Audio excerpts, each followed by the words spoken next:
Good morning. Good morning. And welcome into God's house here at Longmeadow Church of the Brethren. May the Holy Spirit fill you up.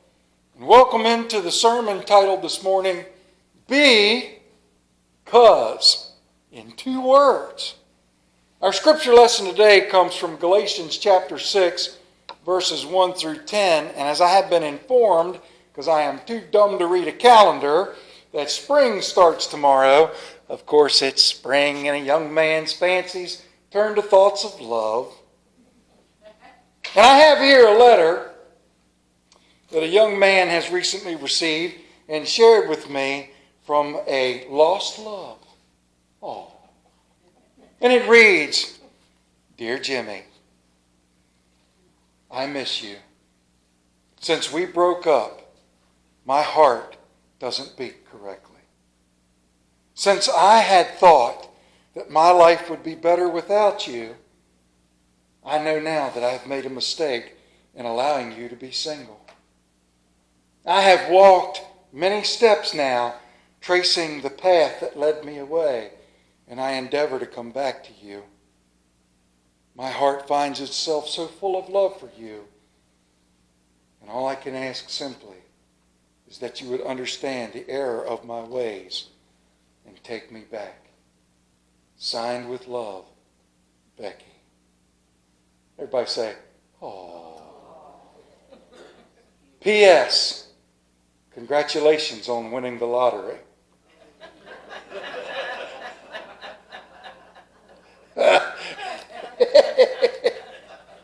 Because. Galatians chapter 6, verse 1 through 10. Paul writing, "Brothers, if someone is caught in a sin, you who are spiritual should restore him gently. But watch yourself, or you may also be tempted. Carry each other's burdens, and in this way you will fulfill the law of Christ. If anyone thinks he is something when he is nothing, he deceives himself. Each one should test his own actions.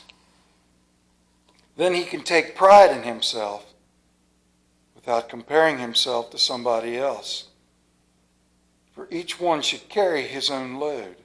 Anyone who receives instruction in the word must share all good things with his instructor. Do not be deceived. God cannot be mocked. A man reaps what he sows. The one who sows to please his sinful nature, from that nature will reap destruction. The one who sows to please the Spirit, from the Spirit will reap eternal life. Let us not become weary in doing good, for at the proper time we will reap a harvest if we do not give up. Therefore, as we have opportunity, let us do good to all people, especially those who belong to the family of believers." May God add his blessings to these passages as we seek him in prayer. Let us pray. Heavenly Father, we thank you. We thank you that you have seen fit to bring us here together today, and ask, Father, that you would strengthen us through this message. That you would hear these words given to us, your words, and we would know you better and walk that much closer to Jesus. We need this, Father. We need this for the week to come. We need this for the grace that you have given us that we may extend. Father, thank you for this message today and for our time spent in fellowship and worship. In Jesus' name we pray, and all of his children said, Amen. Quote, "You're going to be criticized." They criticized God, and they finally killed him, adding, "Not that I am worth even his toenails." Would you like me to read that again? That's a hard quote, ain't it? You're going to be criticized. Let's use the church for that example. What can be criticized in a church? The music. Why did they choose that song today? The singing. So-and-so that sits next to me couldn't carry a tune with a handle. They sing off time, out of tune, out of key, and I looked over and they're not even singing the right song. How about where we sit? I went to church today and I wanted to sit in that seat where I like to sit because the air conditioning blows just right or the heat is just right, and someone else was sitting there and I had to move to the seat behind them. What kind of a church allows this? Oh. How about these criticize? You know, that pastor, he preaches too hard. He preaches too much from the Bible. He preaches too soft. He doesn't preach from the Bible enough. He uses too many words that are negative. He uses too many words that are positive. This morning, I just didn't get anything out of it. This morning, I think that preacher was preaching right at me. And how dare he point out my faults? Who does he think he is? Woo-hoo-hoo-hoo! Criticizing. Because people criticize because they don't understand, or they're scared, or they realize the faults within themselves. And that is what she meant by that saying. You're going to be criticized. They criticized God and they finally killed him. And she added, not that I am worth his toenails. And it's coming from a woman that took 50 cents that she found, went into a store and bought a lottery ticket and won one of them scratchers. Won $250. Now, if I walked into a lottery store and I bought a scratcher ticket and I won $250, I'd have a problem. Because how am I going to hide that from Wendy? When she says, are you buying tractor parts again? Where'd you get that money? I don't know. It fell out of the sky. But Ms. Fowler changed the world with 50 cents turned into $250. She changed the world of those who knew her. This month is Women's Month, right? We celebrate, this is National Women's Month. Isn't that kind of funny that they would choose this month to be Women's Month instead of May? Isn't May Mother's Day month? Wouldn't you have Women's Month during Mother's Day month? I'm going to write somebody about that. I'm going to say, this is the great Paul Leatherman from the worldwide television studios of Longmeadow Church of the Brethren. And I'm here to tell you, you need to change the date. You think they'll pay any attention to me? They'll go, no. Somebody will call the FBI and go, are we watching that nut? And they'll go, yeah, do you want to see the 18,000 hours we've got of film on him? But Ms. Fowler changed lives. Because regardless of the criticism she received, she didn't care. A friend of mine told me at work, told me about Ms. Fowler, and I want you to meet her too. She was born in Wake Forest, North Carolina in 1933. Anybody know what was going on at that time of this country?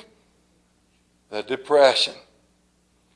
I'm fairly certain, and I'm going to study carefully, I don't think anybody in this room was born during the Depression. No, good. I'm not going to get any hate mail for that. She grew up in poverty in a violent home. Ms. Fowler, we'll call her B, B-E-A. B, like many Americans that grew up during the Depression, faced harsh realities. And her father at that time was mean and a drunk and was violent toward her and her brothers and her sister. He contributed to an economic struggle of a family by the drinking. Encounters often left B and her brother hungry and scavenging for food in garbage pans behind grocery stores in town.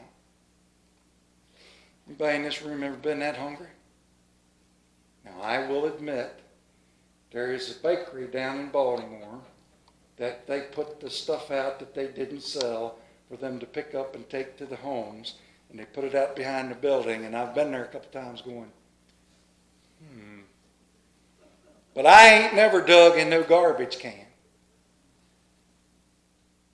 She had to. She recalled in a 1989 profile written about her, many days we didn't eat because when my mother didn't work, she couldn't bring home leftover food. There was nothing to eat. And sometimes my stepdaddy was so drunk and so violent that even if she had brought something home, he would simply pick it up the window and say, "I don't take charity," and throw it out into the yard. Terrorized the family. They lived in fear. Many nights they were gotten out of bed by this man and drug around town so he could tell people, "This is not my children," as he was drunk. That's when we learned how to eat behind the stores. We were scared and wouldn't go home sometimes for days. Eventually, Bea decided that was enough of it. And she decided to escape her family by getting married.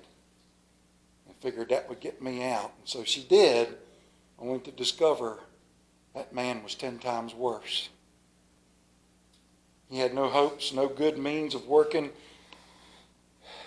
They carried up to New York City, where they lived off welfare, and every month the family had to move because they could not make the rent payments. She said there's nothing quite in the world like standing across the street watching the sheriff show up and take your meager belongings out and throw them in the street for the trash to pick up. And we did that every single month. That husband was murdered, leaving her to support their children. By the time she was in her mid-20s now, she had been twice married and was living alone. She was stuck in New York trying to make ends meet when her cousin, Elvis Allen, down Baltimore said, "Come down here. There's work." She went to Baltimore in 1964, but she couldn't get out of the poverty and hardship that followed her. One winter, she was forced to live without electricity or heat. And that was the winter that changed her thoughts. She had known of God. She had known of Jesus. She said, "I had a lot of time that winter to sit down and think about what being poor and hungry does to a person on the inside. I never wanted anybody to know I was in such bad shape, because when you are poor and hungry, you think it's your fault." I started asking people to help me, and then I realized I could truly help myself. She got a series of jobs in Baltimore, which brought her into contact with an individual who changed her life. She was working as a crossing guard for the police department when she met Bernard Potts, a local attorney and a businessman who would let her sit in his office during the winter while she was doing crossing guard duties just to feel what heat was like. He encouraged her to go get her high school education and helped her through a correspondence course to do it, and saw great things and great potential within this woman that had lost so many times. He encouraged her to continue on. She went into Catonsville Community College and took classes, and it paid off. A single mother of 5 in 1977. Let me clarify something here. A single black woman mother in 1977 graduated with a Bachelor of Human Arts, or Arts in Human Services, from Antioch University. She described Potts as the granddad she never had. She began to use her pain and disappointment in the 80s to do things, to make success, to channel her energy into helping around. She was still poor. All of this, and she was still poor, and yet she was still pushing forward. She focused on feeding her neighbors around her that were suffering and her family. When she started asking store owners for food, she was amazed that she prayed every time she walked in there, they'd load her up. She was able to feed her children and the neighbors by merely asking. Using a garbage can, she began soliciting food from local vendors, and with such success, Bea thought to herself, ain't nothing going to stop me now. And it became her mission. In the early 70s, she joined the East Baltimore Children's Fund, and her home became a distribution point for food and clothing. And she founded a homeless shelter, which eventually became known as the B. Gaddy Family Centers, still going today.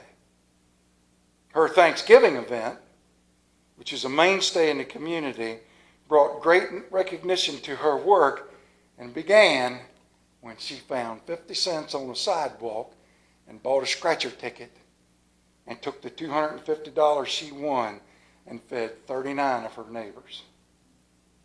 She started a community kitchen that day. Her Thanksgiving dinners were held on the sidewalk in front of her home. She cooked most of the meal herself, and to accommodate the growing number of diners, the dinner was then moved to a local middle school. Resourceful and persistent, B. Gaddy relied on donors to aid her work. Local grocers donated canned goods. Shady Brook Farms, which I know where that's at, donated turkeys.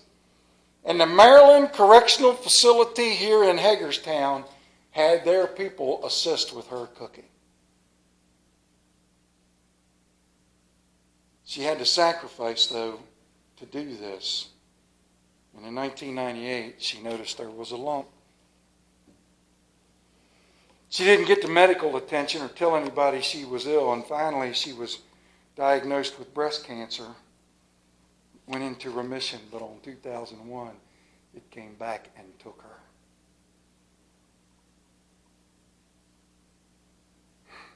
Passed away at 68 years old after all of that. But she left behind children and friends to carry on the work. And to this day, her daughters, Sandra and Cynthia, managed to coordinate the annual Thanksgiving dinner as well as her outreach projects, and they report that in 2003, 2 years after her death, her supporters managed to feed 17,000 people at Thanksgiving. And they continue to this day. She said, the people coming to our doors for help may not have food, clothing, or money, but they have their dignity. How dare we be the ones to take that from them?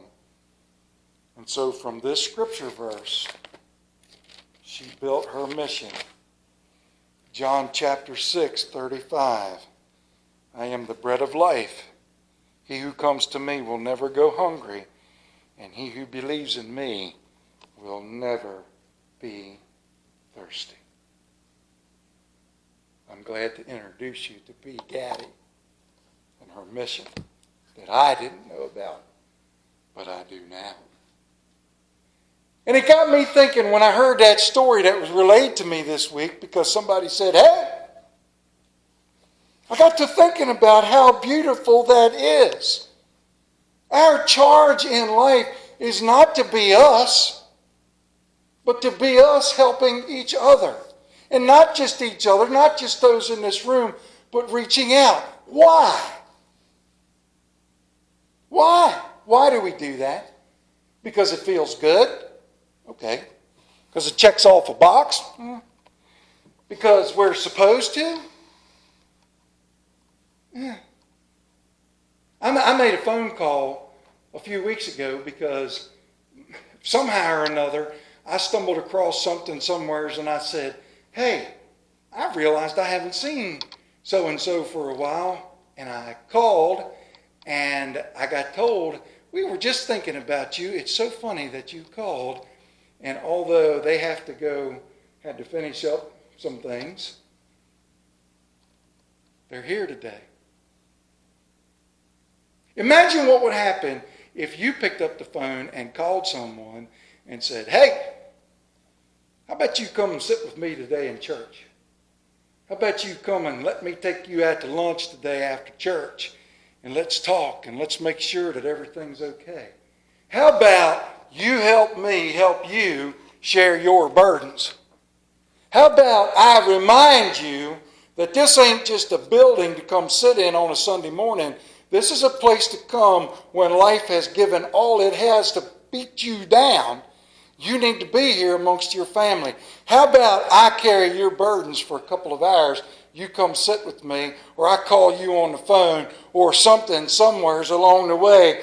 How about I ignore the criticism, and how about I do what Jesus Christ did for me when he died to save my sins and sacrificed himself because he loved me. And he didn't even know me yet. Oh, he knew I was coming. But when he crawled up onto that tree 2,000 years ago, he knew Paul Leatherman was coming at some point, but not that day. But he knew that plenty of people just like me in that moment and yet to come would constantly need the care. And so he gave the last thing he had to see to it that everyone was saved. Paul, writing to the church at Galatia, says, if you caught someone in a sin, you who are spiritual should restore him gently. B said, yeah, we're going to be criticized. So what? They criticize God. They still criticize him today. So what? Restore them gently. Are you okay? I see you struggling. Can I help? Can you just, look, watch this. I'll show you what you can do. Ready? Put your head right here.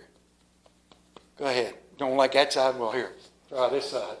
I got two of them. And mine are big. Yeah, look at that. They're kind of big. Come on, put your head here. Because I've had to put my head on somebody before. In this day, as we look 3 weeks down the road, we're reading what Paul wrote to the church, that 3 weeks, in just 3 weeks, in just 3 weeks, we'll be reminded of what happened.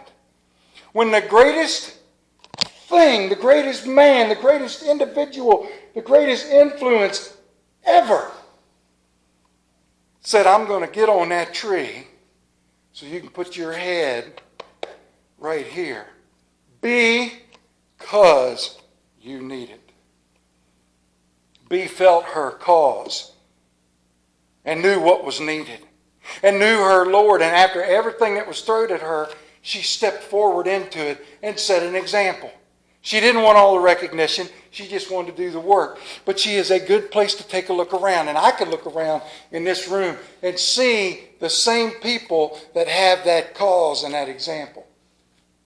I've watched you guys reach out to one another. I've watched you pray. I've watched you. I hear you in the morning. Well, don't you just look like the vision of loveliness? I love hearing you. I love your hair. I love your dress. The guys aren't saying that to each other. They're saying, hey, did you get that thing fixed that you was working on? That's a good thing. Did you finish mending that fence? I love talking to a particular member in this congregation every Sunday about her cows. It's those things that you think are insignificant that strengthen that bond, that teach what Jesus Christ is, and that take it out. Paul goes on to write, carry each other's burdens. In this way you will fulfill the law of Christ. If anyone thinks he is something when he is nothing, he deceives himself. Each one should test his own actions, and he take pride in himself without comparing himself to anybody else, for each one should carry his own load.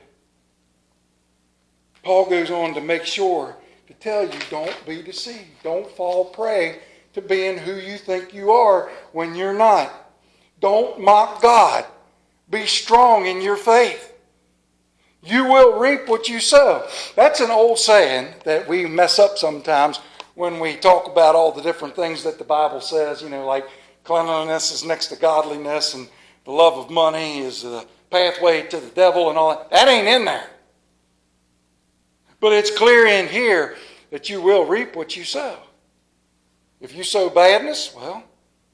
If you sow goodness, well. If you look at the world around you and say, what can I do for one person? One. Imagine what you have done. Thomas Kempis said, whoever loves much does much. We are set to remember coming up the greatest giving of love, and I, for one, am lost in it. I'll start getting lost in it here in about next week or so, thinking about what's about to happen to Jesus Christ. It's funny, though, ain't it, for a grown man to stand up here and talk about love? How much I love you. How much a grown man can say love. Don't seem right. Yet the man that sacrificed everything for us taught us to say, I love you to everyone. Jerry Clower one time said, and he loved to say this, he said, I love everybody. I don't always like them, but I love them. I love that because I love everybody. I may not always be the best friend at the moment, but I love everybody because I want everyone to know my Jesus Christ. I don't want anyone to miss out on him. And if that person is my enemy, am I expelling the love of Jesus Christ by saying, well, I don't like you, but this person over here that made me a blueberry pie, I like them, so I'll give them extra love. In the book, The Grace of Living, Lynn Jost pulled this excerpt out. She said, Stephen Alford often tells of a Baptist pastor during the American Revolution, Peter Miller, who lived in, of all places, Ephrata, Pennsylvania, and enjoyed the friendship of George Washington. Can you imagine that? I would love to be friends with the President of the United States. That would be fun. Or, a really good, cool crossing guard every now and then. He said in Ephrata there also lived a man named Michael Whitman, an evil-minded sort who did all he could to oppose and humiliate the pastor. Everything. One day, Michael Whitman was arrested for treason and sentenced to die. Peter Miller traveled 70 miles to Philadelphia on foot to plead for the life of the traitor. On foot. On foot. Who in this room would like to walk 70 miles? There is something wrong with you.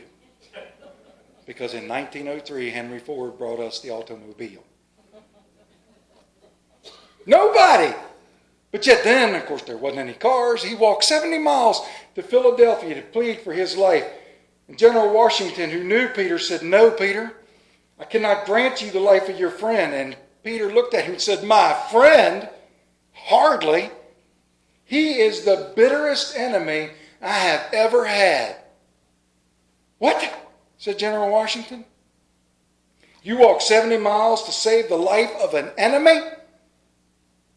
That's all that matters. I'll grant you the pardon.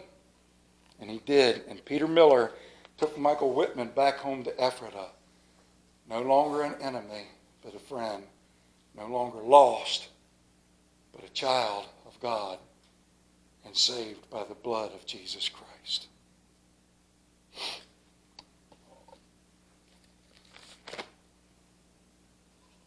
John 13. When he had finished washing their feet, he put on his clothes and returned to his place. He said, do you understand what I have done for you? He asked them. You call me teacher and Lord, and rightly so, for that is what I am. Now that I, your Lord and teacher, have washed your feet, you should also wash one another's feet. I have set an example for you to do as I have done for you. I tell you the truth, no servant is greater than his master, nor is a messenger greater than the one who sent them. Now that you know these things, you will be blessed if you do them.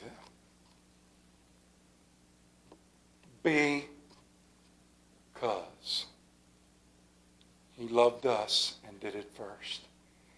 Because his death on that cross sealed our salvation forever.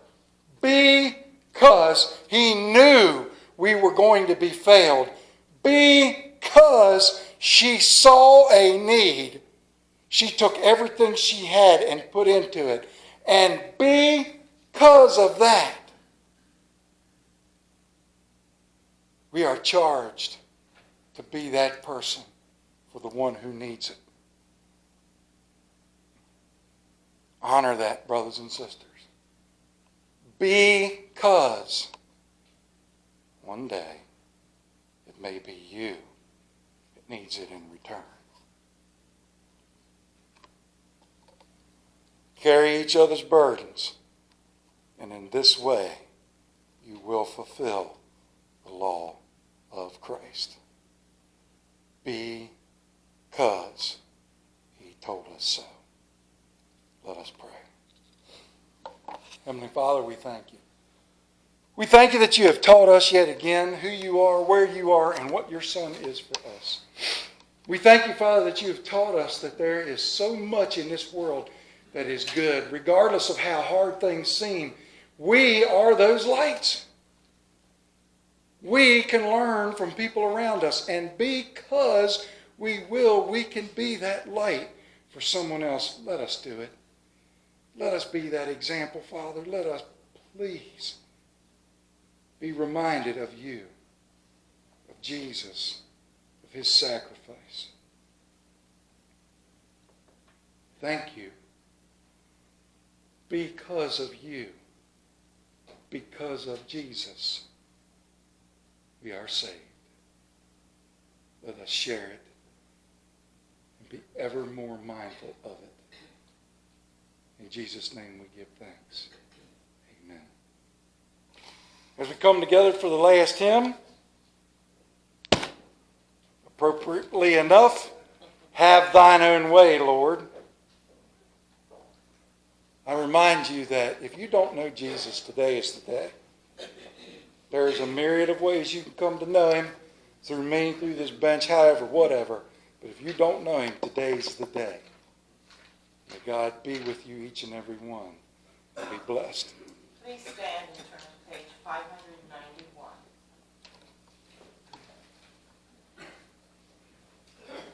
Have thine own way, Lord.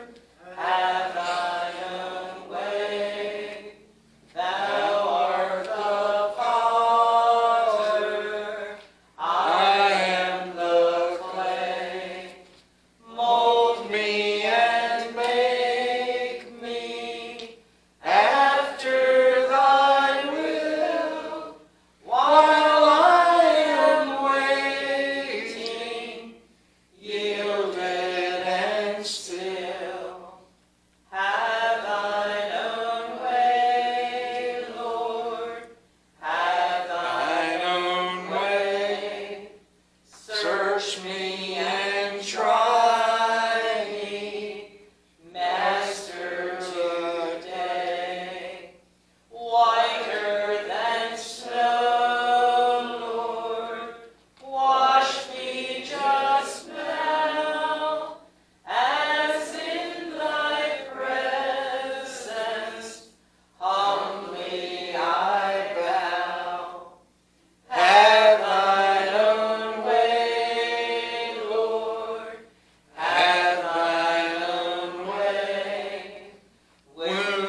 Father, watch over and keep us as we depart from here.